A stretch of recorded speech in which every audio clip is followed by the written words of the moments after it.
संतान की लंबी उम्र, उसके अच्छे स्वास्थ्य और सुख समृद्धि के लिए जितिया व्रत किया जाता है।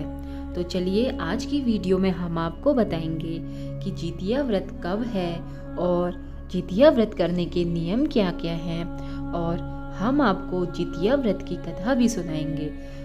इस कथा को सुनने मात्र से ही सारे कष्ट दूर हो जाते हैं और संतान की उम्र लंबी होती है।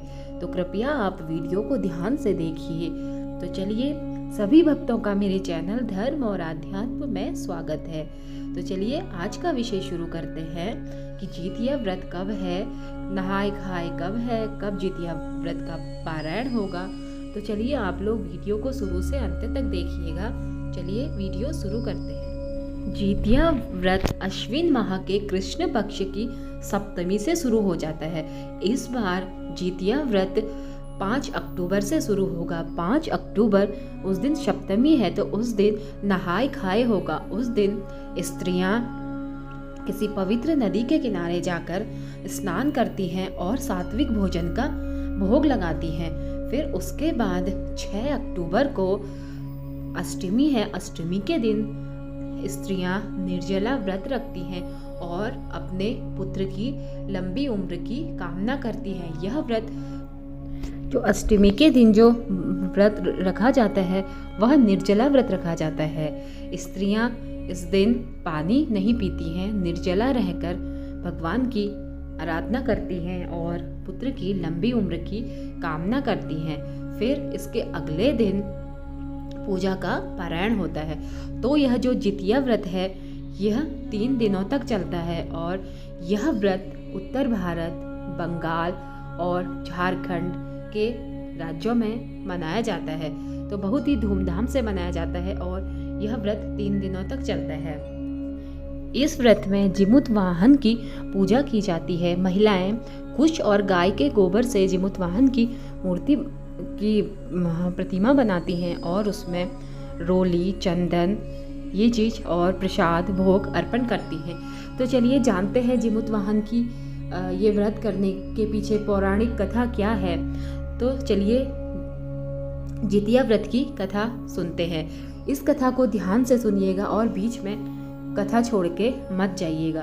तो एक समय की बात है, हिमालय के पास एक पेड़ था। वहाँ एक गिद्ध और एक शियार रहते थे। तो गिद्ध और शियार ने महिलाओं को जितिया व्रत करते हुए देखा, तो उनके मन में भी लालसा उठी कि शियार ने बोला, चलो भाई हम भी यह व्रत करते हैं। तो उस दिन क्या हुआ, जिस दिन व्रत का दिन था, एक नगर में एक शेठ की मृत्यु हो गई। तो शियार ने को फिर भूख बर्दाश्त नहीं हुई। उसने मृत का शरीर देखकर वह शियार खाने पर टूट पड़ा और उसने अपना व्रत भंग कर लिया। जबकि गिद्ध ने पूरे नियम धर्म का पालन किया और अपने व्रत को 3 दिन तक अच्छे से व्रत पूर्ण किया।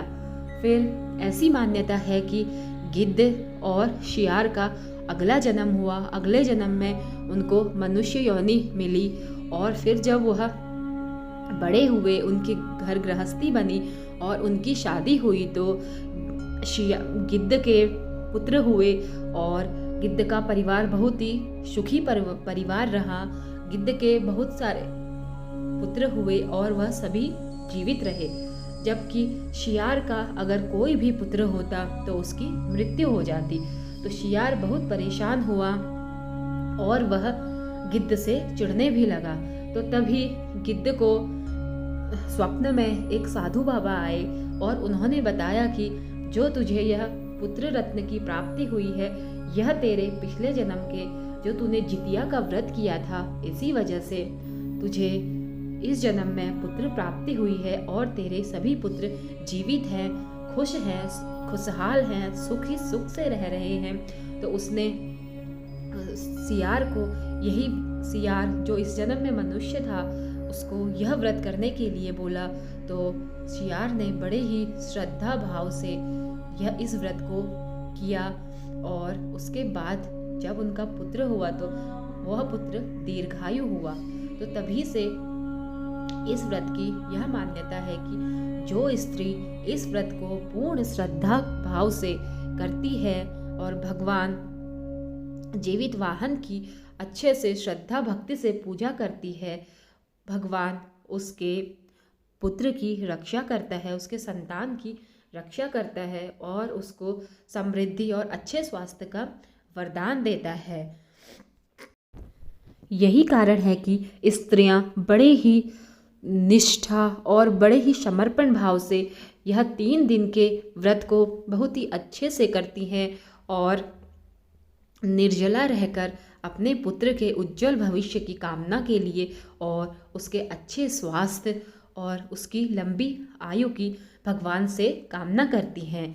तो भक्तों, आज की कथा यहीं पर समाप्त होती है। तो आप लोग भी अगर इस व्रत को करते हैं तो पूर्ण श्रद्धा से कीजिए और भगवान जीवित वाहन आपके संतान की उम्र लंबी करे, उनको सुख समृद्धि दे।